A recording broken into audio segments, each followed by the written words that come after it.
Thank you, Kathy. It's a great pleasure to be here tonight, and particularly to have the pleasure of speaking in person with our guest, Jon Pahl. The topic that we are going to look at surrounds the influence of one man over many years, Fethullah Gulen, who in many ways will be described by lots of people as the founder or the architect or whatever of Hizmet. Fethullah Gulen himself, Hodja Effendi, is not keen on being attributed with any specific honour. In fact, that's part of the key characteristics which I'd like to explore with Jon Pahl in just a moment. The other thing that and we might get a little comment on this as we start, is that the book that we're about to walk through is more than a biography of a man. It is a search for the spirituality that underpins that man and the way that spirituality has communicated itself to others. And I'm speaking here not in terms of religion. I'm talking of those things that deeply motivate individuals and cause them to want to emulate the person that they have been listening to. So for that reason, I'd like to keep my remarks as short as possible and invite Dr Jon Pahl to join us immediately here at the microphone.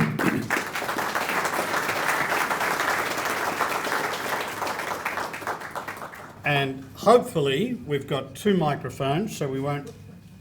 There it is. There it is. Is that one working? Yes, that one is now working. So the way I'd like to do this is perhaps to facilitate a conversation, so that rather than you give a lecture and us all listen, please feel free to interrupt me and say, look, hang on, I've got something to say, clear out of the road. And vice versa. I'll interrupt you right now for starters, and know that you also have the opportunity to interrupt me along the way too. Now we've all seen, I trust you've seen copies of the book and will be encouraged to purchase one on the way out. But I'm going to start by quoting from the book, because there's nothing easier for an interviewer than to find that the person who's writing the book has written the first question for him. So we're usually told not to do that. The usual no-no for any interviewer when interviewing an author is to say, tell me about your book. It's an indication of ignorance on the part of the interviewer. All right, I've read the book, I enjoyed the book enormously, but I want to start with the central question of the book. And this is the way Jon Pahl has put it. The central question that animates the book is, how did a pious Muslim boy born in 1938 in a tiny and remote Turkish village come to inspire a global movement of millions of individuals dedicated to literacy, social enterprise, and interreligious dialogue? A related question follows immediately. How did Fethullah Gulen, that pious Muslim boy who became a global religious leader, also motivate animosity that has led him to be jailed repeatedly, to be monitored by police and intelligence agencies, and here I'll add a little postscript, and most recently to be the alleged author of a failed coup and the subject of an alleged bounty offered by the Turkish government to the now disgraced Trump official, General Mike Flynn. This is a quite remarkable trajectory. Now, your book offers us a number of ways through that. You lay out 5 chapters, and interestingly enough, what you do is you attach his biography in those 5 chapters, or to almost 5 stages of his life, and you explore the spirituality in those stages, that spiritual development. What I'd like to do first is to ask you to give us a short encapsulation of the biography. Very good. Give us the 5-minute version and then we'll dig into it. Sounds great. Thank you, John, so much for asking such a profound question. No, I want to begin actually with a quote from Martin Luther, who in his book on Christian liberty said, "A Christian is a perfectly free, servant of none, subject to none, and a Christian is a perfectly dutiful servant of all, subject to all." And that kind of paradox, that freedom and that commitment to service, has characterized Fethullah Gulen's life from the beginning until now. And it is precisely that continuity in holding together things that we perceive as opposites that is the foundation of the inspiration that has led that pious boy from a very modest Turkish village to inspire this global movement. So in 1938, in Korajuk, Fethullah was born as the first son of Rafia and Ramiz. And Ramiz himself was an imam, a preacher, but it was his mother, Rafia, who was his first Quran teacher. And that in itself was an act of civil disobedience, a challenge, an act of freedom in the midst of a culture that did not value the spirituality or that sought to reduce the spirituality only to a private phenomenon.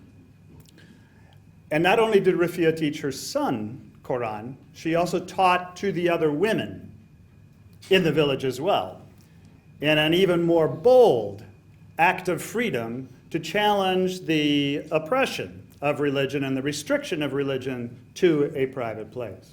Can I interrupt Of there? course you because can. That restriction on religion is something that may be something of a surprise to Australians. Yes. We're talking about the regime that flowed out of the Young Turk rebellion led by Kemal Ataturk. Correct. Now, to many Australians, Ataturk is held as something of a hero. Indeed. Because the Australian troops charged up Gallipoli, Ataturk's on the top, and at one point he says, look, I don't tell you to fight, I tell you to die, and his troops were ordered to keep the Australians back. Correct. Ataturk, after the war, famously dedicated a cemetery at Anzac Cove and gave a wonderful speech with the words of which are now inscribed at Anzac Cove. You can go down there and you can see them. Ataturk welcoming the dead Australian heroes into the bosom of Turkey.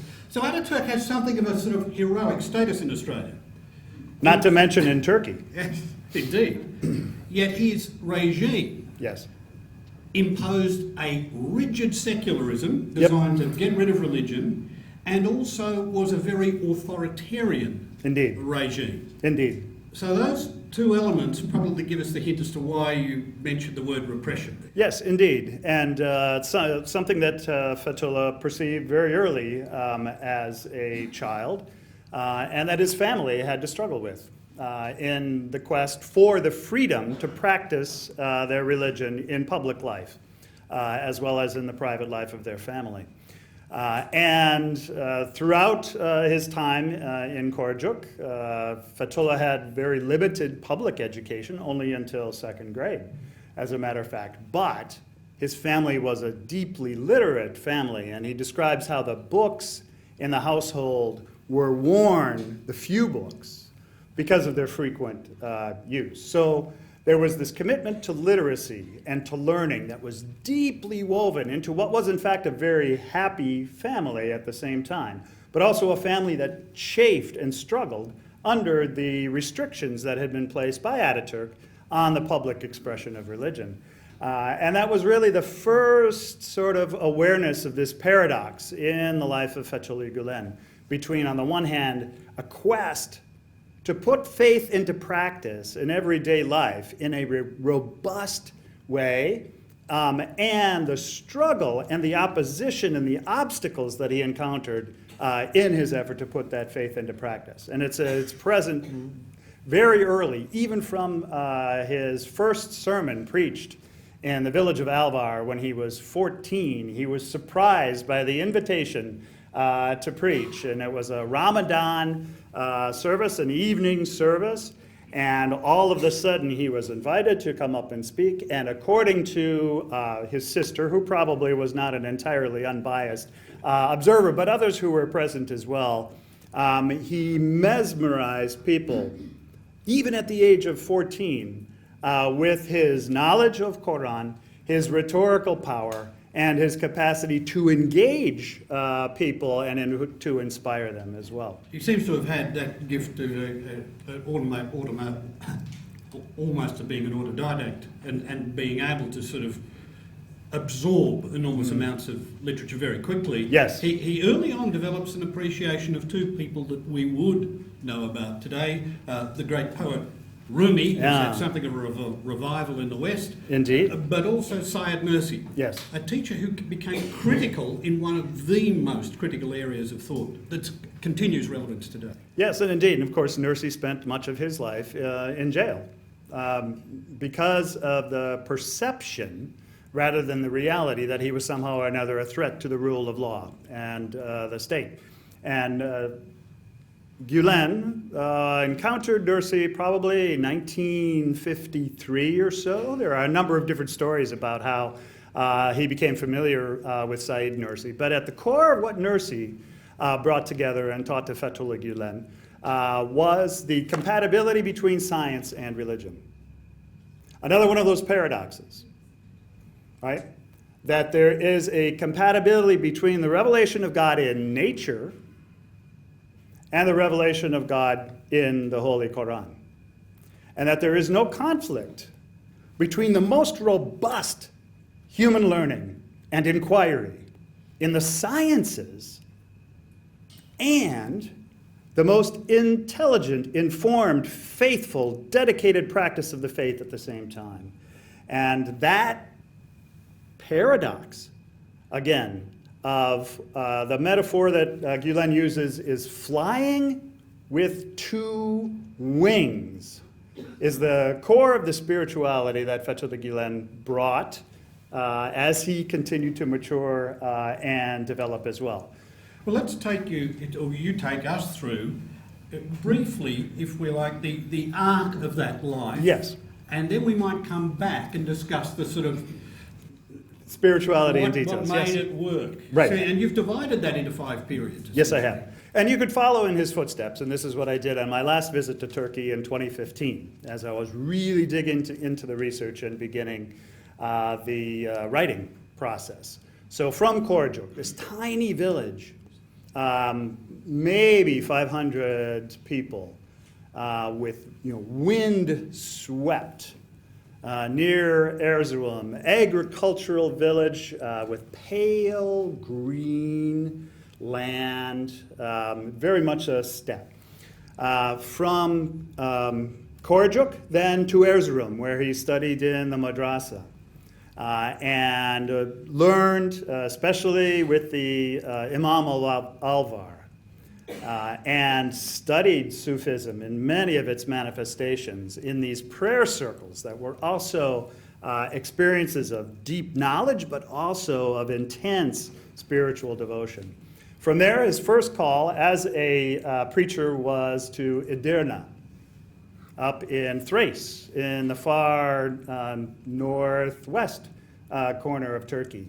And when I visited the mosque where he was appointed, it was probably the most modest mosque I have ever seen in my life. The imam actually had a vacuum cleaner out and was vacuuming the mosque as I walked in, and just a very, very modest place. And so that's where he began. But very early on, people again perceived his rhetorical power, and they wanted him to stay, but that was not to be.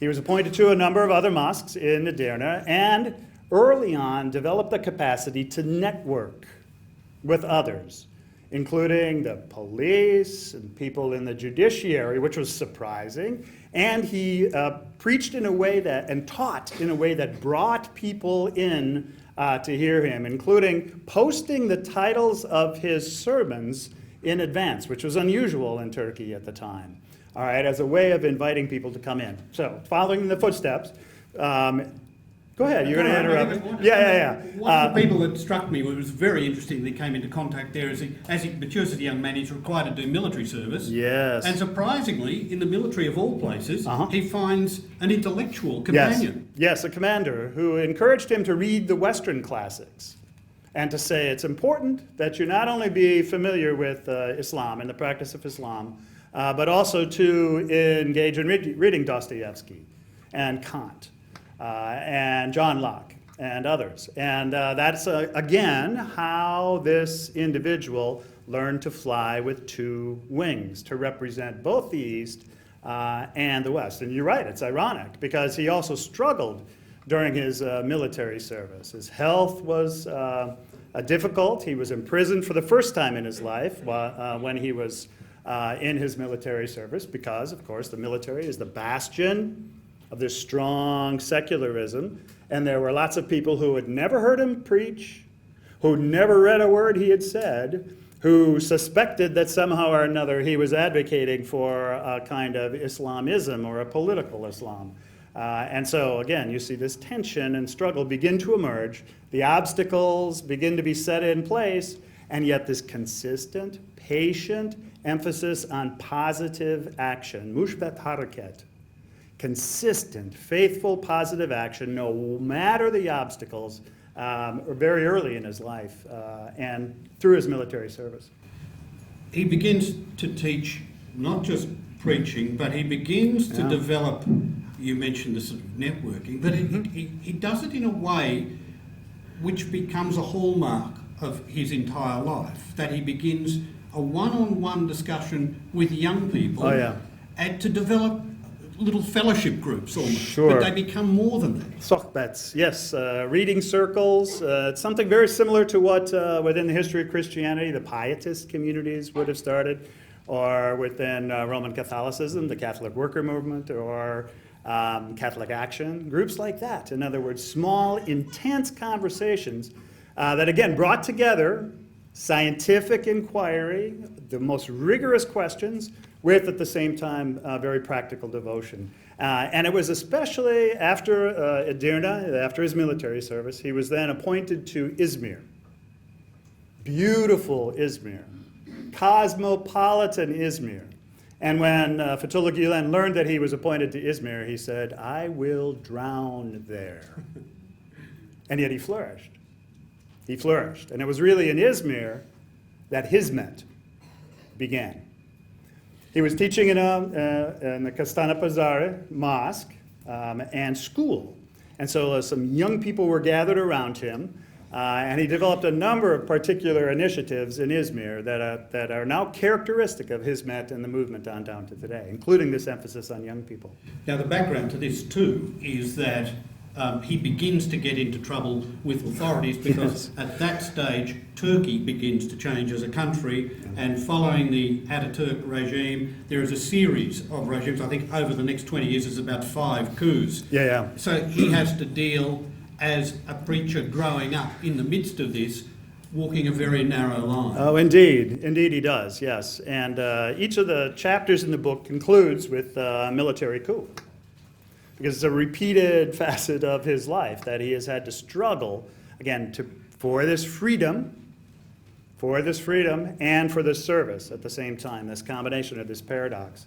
And one of the things that he began in Izmir was summer camp. The idea being that young people during summer lose what they have learned over the course of the school year. And so he thought, let's bring people together, young people together for summer camps. The military, of course, was quite suspicious of this. They thought maybe this was some kind of a paramilitary group organizing. And the young people talk about how they had to hide their books, right? Because some of the things that they were studying were not exactly favored by the Turkish regime.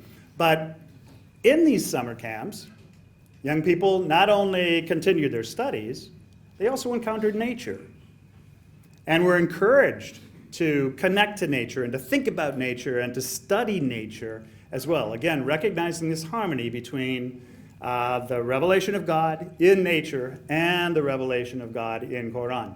Again, the military is suspicious. The young people say, they would occasionally get raided by the police who thought this was some kind of jihadi organization getting underway. And when in fact it was a group of people really committed to the practice of love and to the practice of authentic Islam.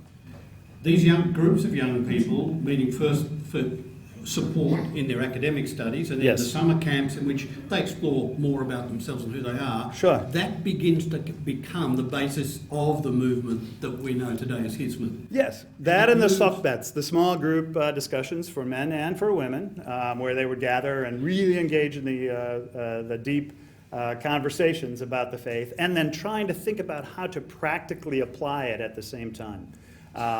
Another feature in Izmir, it's a university town, and so Mr. Gülen began holding public dialogues where he would take any question whatsoever, and he said, now I'm not Imam Ghazali, so if I don't know the answer to the question, I will look it up and come back the next week.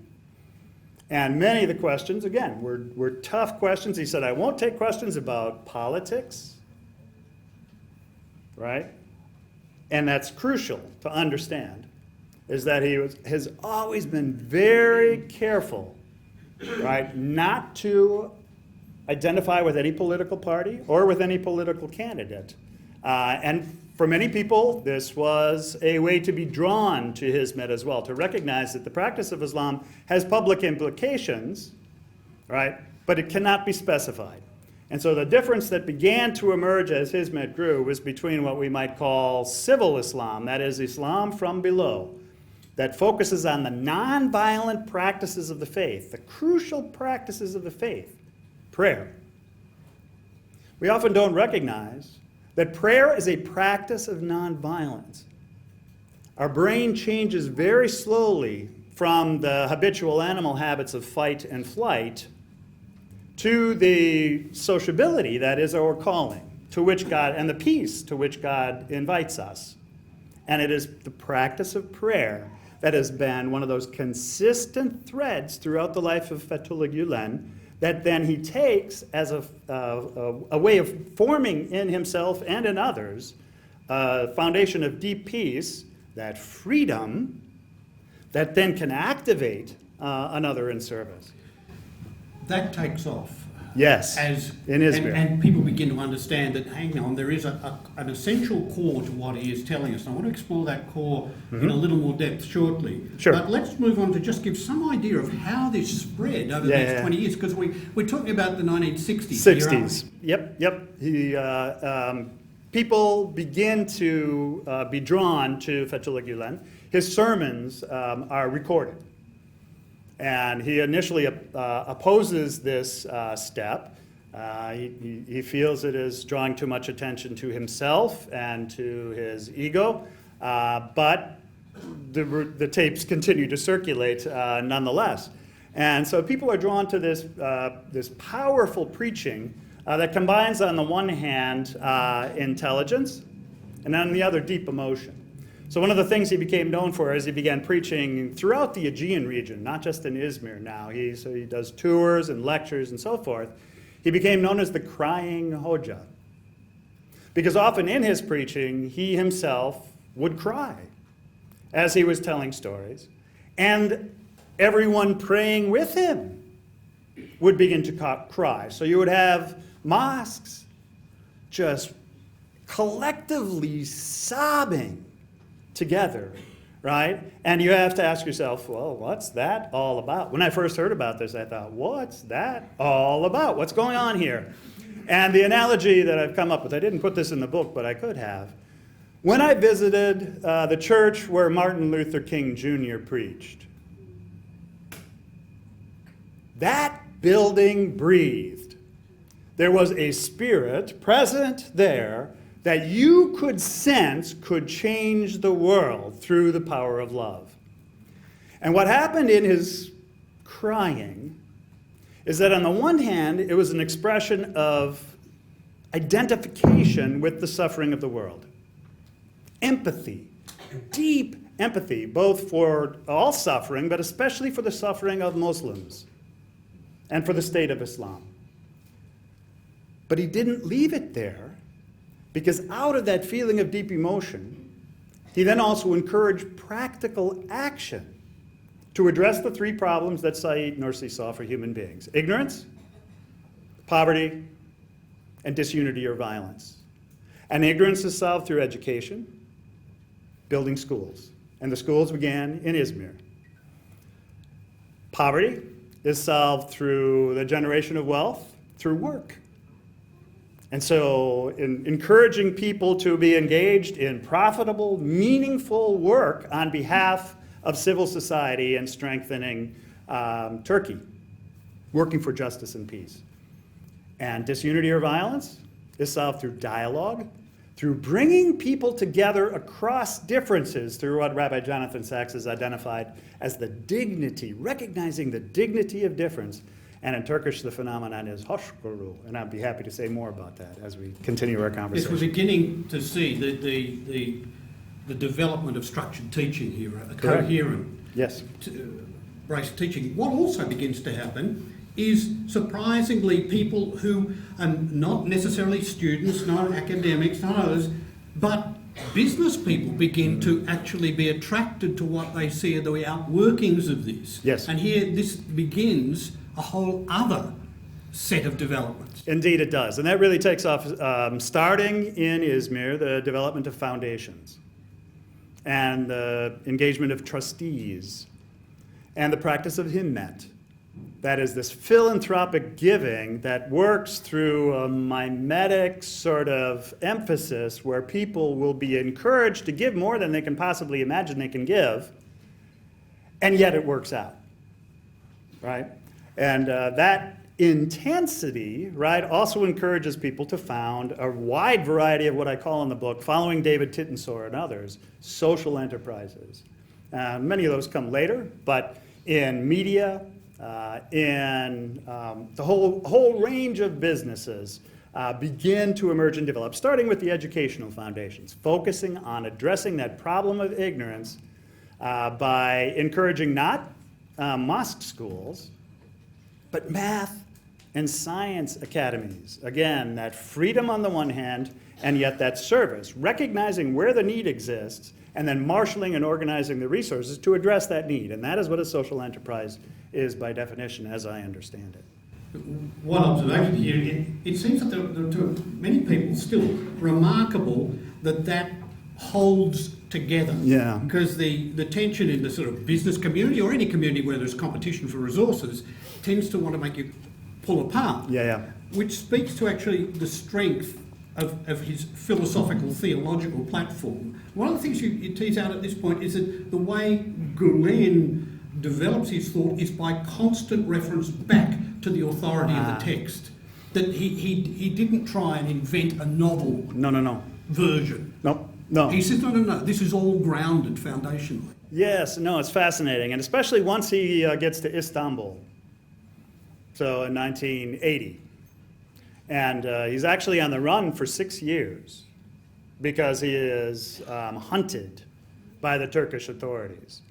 And for those 6 years, what's fascinating about that oppression, and this is a theme throughout his life, is that when oppression occurs, when there are attempts to squash Hizmet winds up being stronger afterwards and down the road through that struggle. So these 6 years, right, the authorities are trying to squash this movement that they realize is at some level, marshaling resources and organizing resources outside of their control. And authoritarians, of course, that's what it's all about, is control.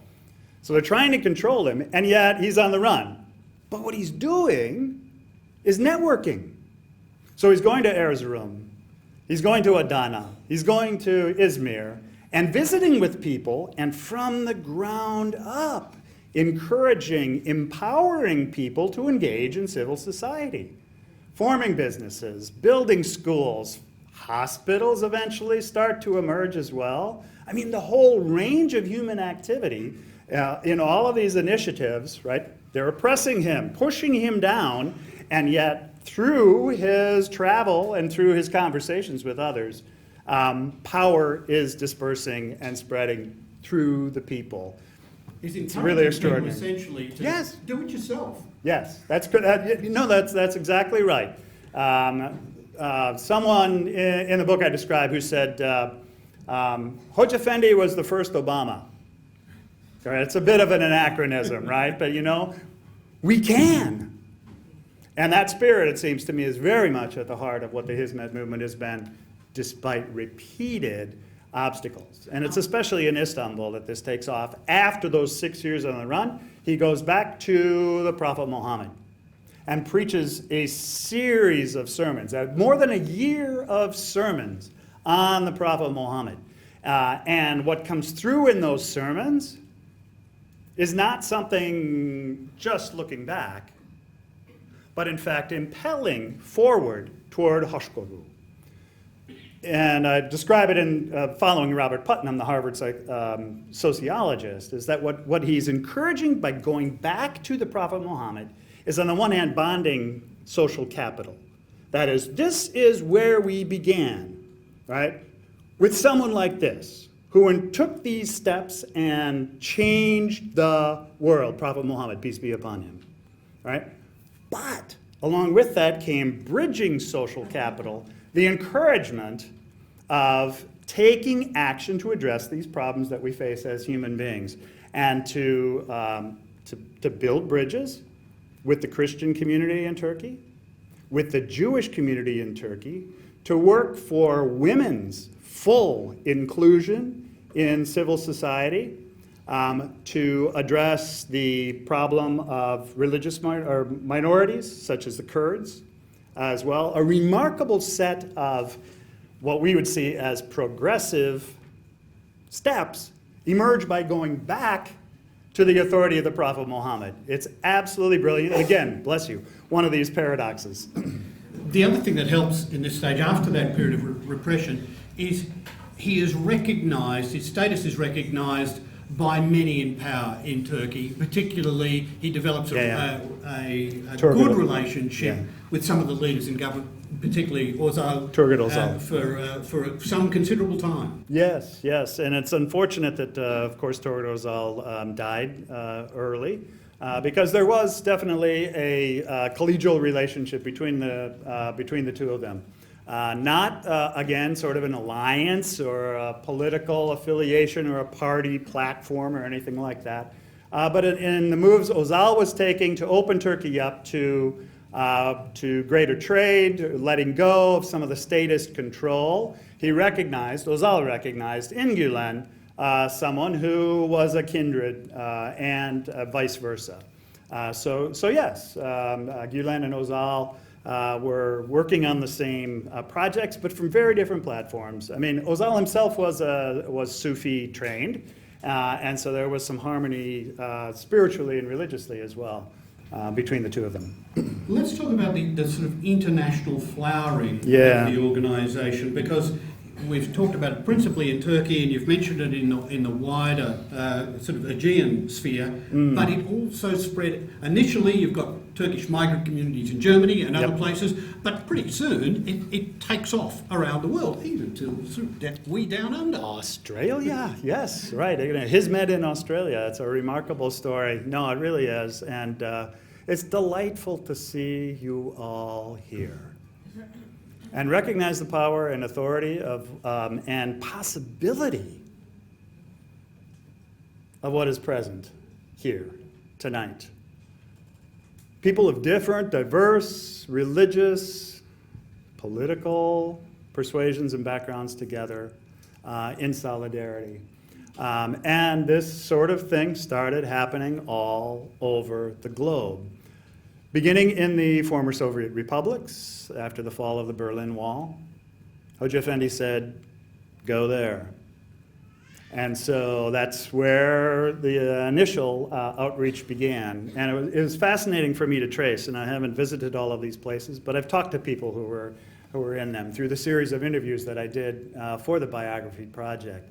And again, this wonderful combination of a profound and deep spirituality, while also very savvy business, attention to things like bakeries. What do people need? They need bread. And so you build a bakery that helps Hizmet along as well. So, the social enterprise of a bakery. It's always funny to me, the current rhetoric about Hizmet in Turkey is that, people in Hizmet infiltrated, right? Politics and especially police, the judiciary, and so forth. Well, the fact of the matter is, people at Hizmet infiltrated IT and bakeries and furniture construction and road building. And, so people went where the work was because, again, Hoxha Efendi empowered people and said, wherever there's an opportunity, where there's a problem, work to address it. And this began to happen and spread around the globe in ways that produced the wonderful harmony of intellectual and spiritual depth with very practical action. And what emerged out of that is what I call deep peace. Deep peace being trust at its most basic. People learn to trust aunts, uncles, nieces, nephews, right? And to recognize the commonalities in the human community and that we can cooperate and work together, increasing the sociability rather than the silos or tribal identifications of people. And, you know, truly around the globe in 160 different countries by one accounting at one time. I mean, it's extraordinary. And you know how fast that is. I'm a historian. I think in terms of centuries. So writing a biography that, you know, had to focus on minutes, days, hours was an extraordinary challenge because this happened so quickly. And yet how exciting, right, to sort of recognize that spirit at work. One could draw parallels with other areas and other people. You mentioned Martin Luther King Jr. Yes. Already. You could mention, say, in the economic sphere, people like Muhammad Yunus and Yes. his ideas. Yes. What seems to be happening here, though, is these sorts of ideas are being communicated to ordinary people, and they are doing it at their level, That's doing right. it locally. That seems to be the sort of almost the magic trick here. Yeah. I mean, that's really the DNA of Hizmet as I see it. It sure came out of Turkey for sure, but local. That is respect for the rule of law as identified with a particular era and region. And so it transcends, you know, capitalism, it transcends socialism, and brings this, you know, civil Islam and the paradoxes associated therein wherever it lands. And it can work in any system that I have seen to date, and can survive and endure even authoritarian repression as we're seeing today. I'd like to come back to that question of where he is now in terms of the status of himself and what's happening in Turkey later. Let's now talk about this sort of the creation of the golden generation, as he talked about, the way young people were inspired by this. You mentioned Robert Putnam's analysis about the two sorts of social capital, the sort of bonding social capital and the bridging social capital. Lots of movements of organisations over the centuries have latched onto that. They haven't been able to express it that way. But one can think of, you know, the great Christian associations with the anti-slavery movement, those sorts of things that do provide that. He seems to have been conscious that there are these two elements here that really do need to be practiced seriously, and that the term you mentioned, hoşgörü, is central to it. It almost means suffering with the pain of the world. Is it? Well, I mean, hoşgörü literally means to see nice, right? And usually it gets translated as tolerance, all right? So another nod to John Locke and his essays concerning toleration, right? But it's much more robust than that. And I learned from Scott Alexander, professor at Roman Catholic, professor in Chicago. Heard him give a talk in Accra, Ghana. First time in Accra that indigenous leaders and Christians and Muslims, Jews were all together in one room working on trying to engage in dialogue. And Scott really helped me understand hoşgörü. Because he said, hoşgörü isn't tolerance, which when we hear the word tolerance, you know, I'm going to put up with you, I'm going to tolerate you. That's not at all what Hoca Efendi means by hoşgörü and hoşgörü in his myth. Scott said, to practice hoşgörü means to see another as God sees them.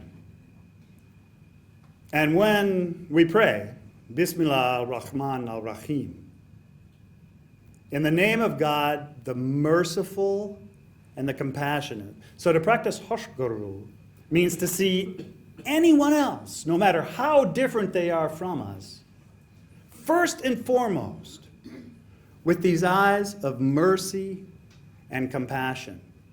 And that step means then that practical working together is possible with anyone.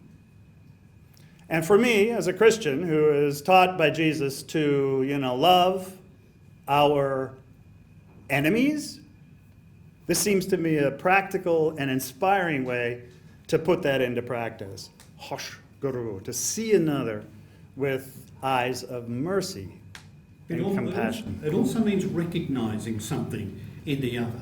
Yes. And it's linked to what's central in Buddhism and what's central in Christianity. At the heart of almost all human conditions, there is suffering, and we need to identify that with that. We have to come down from the mountain. That's right.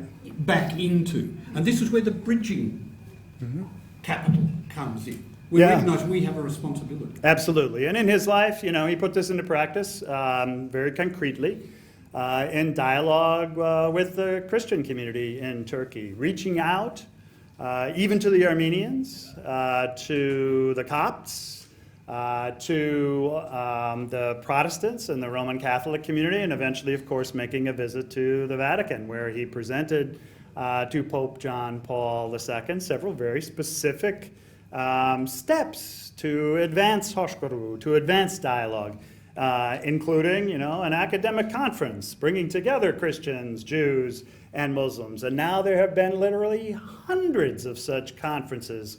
The first one I attended was at the wonderful Georgetown University, this great Roman Catholic school in the United States. So that's just one example of the kind of specific bridging social capital that Hodja Effendi encouraged and that people of Hizmet have put into practice in places all over the world. I go back to the crying Hodja Effendi. It comes out of some sort of recognition, risk repeating myself, I know, that suffering is somehow integral and has to be recognised as the central, a central element in all human experience, and that we, in helping the poor, we've got to commit ourselves to living as the poor or with the poor. That's right. One of the phrases that Hodja Effendi uttered that I really took to heart is that being with the oppressed is the same as being with God. And so what came out of this identification with those who are struggling in any form and way would be efforts at relief, efforts at engagement. So taking empathy, taking identification with the universality of suffering and the specificity of suffering in any particular context, and engaging to alleviate that suffering insofar as possible. Again, in nonviolent ways that are faithful to the practice of Islam, but that also reach out to anyone. So engaged empathy is what I call it in the book, on a foundation of what I called principled pluralism. Principled pluralism. In other words, knowing who one is and engaging in those practices robustly. And, he is a man of prayer. All right? But then reaching out and building bridges with anyone precisely because of that practice and that continuity and that consistency. So engaged empathy and principled pluralism as two features that repeat themselves throughout the course of his life and that deepen and grow as he matures and as his vision expands from the local to Turkey, to the former Soviet republics, and then to the globe. And of course, in 1999, he leaves Turkey, probably for the last time now, and goes into exile, self-imposed exile in Pennsylvania. But that doesn't stop the growth. Not at all. Not at all. Again, because there is this energy that has been generated that is not connected to him as some kind of, controller, but rather that there is this organic development that takes root in different forms in different places based on the local dynamics and the particular structures of the society. As we see here evident today. I mean, Hodja Effendi has been in Australia once in his life, briefly in 1992, and that's it. And the rest of the spirit of Hizmet is found in us. I've got Two other questions I want to ask you. The first one is the condition now. The circumstances following the failed coup, Staged which coup. had some alleged participation in, Yeah. and the reality facing the man, Fethullah Gulen, in Pennsylvania. Yeah. Maybe the best way to address that would be, if I could, to read you the last couple pages of the book. Would that be all right? That's fine. Finding hope in the midst of trouble had been a regular, almost routine part of his biography. And by now there were islands of peace, as he called them, on every continent. Those peace islands were the schools, dialogue centers, and social enterprises wherever they operated. And those peace islands were countries where new friends could be made and where Muslims could practice their faith without oppression. For if an old man could be tempted during a cold winter and exile to despair of ever again seeing those green spring days, as he had written in a poem while in exile, Gulen wrote, "Eyes on a very long horizon and tied to no specific nation," and I'm now quoting from him. "Our old world will experience an amazing springtime before its demise. This springtime will see the gap between rich and poor narrow. The world's riches will be distributed more justly, according to work, capital, and needs. There will be no discrimination based on race, color, language, or worldview, and basic human rights and freedoms will be protected. Individuals will come to the fore, and learning how to realize their potential will ascend on the way to becoming the most elevated human on the wings of love, knowledge, and belief. In this new springtime, when scientific and technological progress has been taken into consideration, people will understand that the current level of science and technology resembles the stage of life when an infant is learning how to crawl. Humanity will organize trips into space as if they were merely traveling to another country.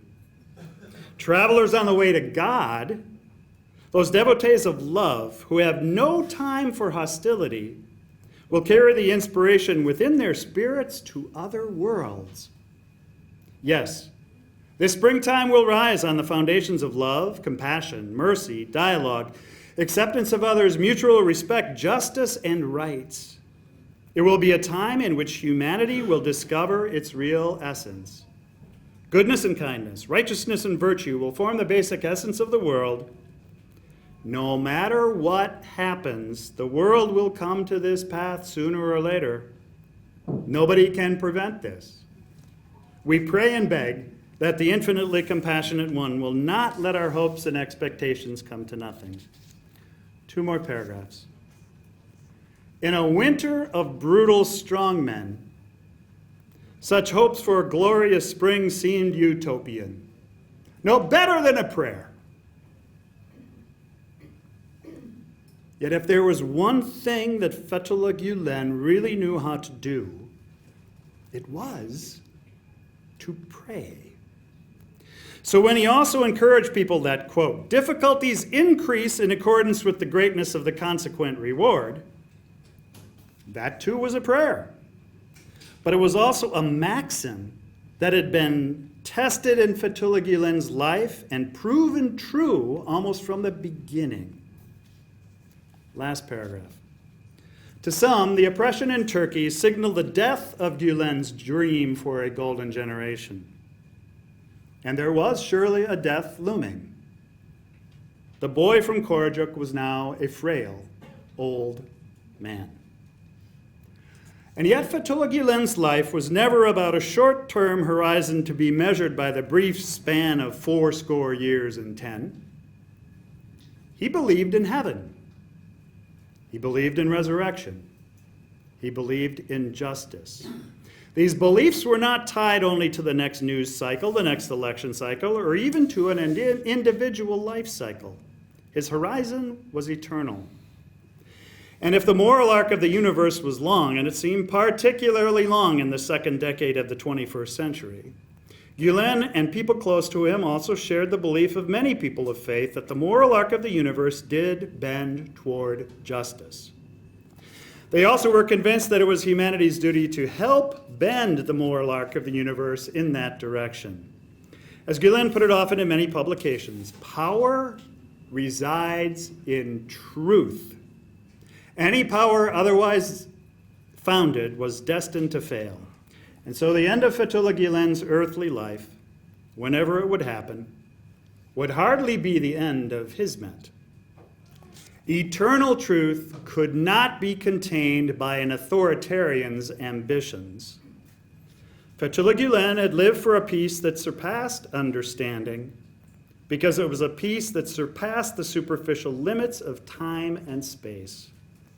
After all, even a Sufi in exile, whirled in a light far more substantial than mere earthly matter, caught up in an energy that was present at the very beginning of creation, and that would be there at the end of time. John Pahl, thank you so much.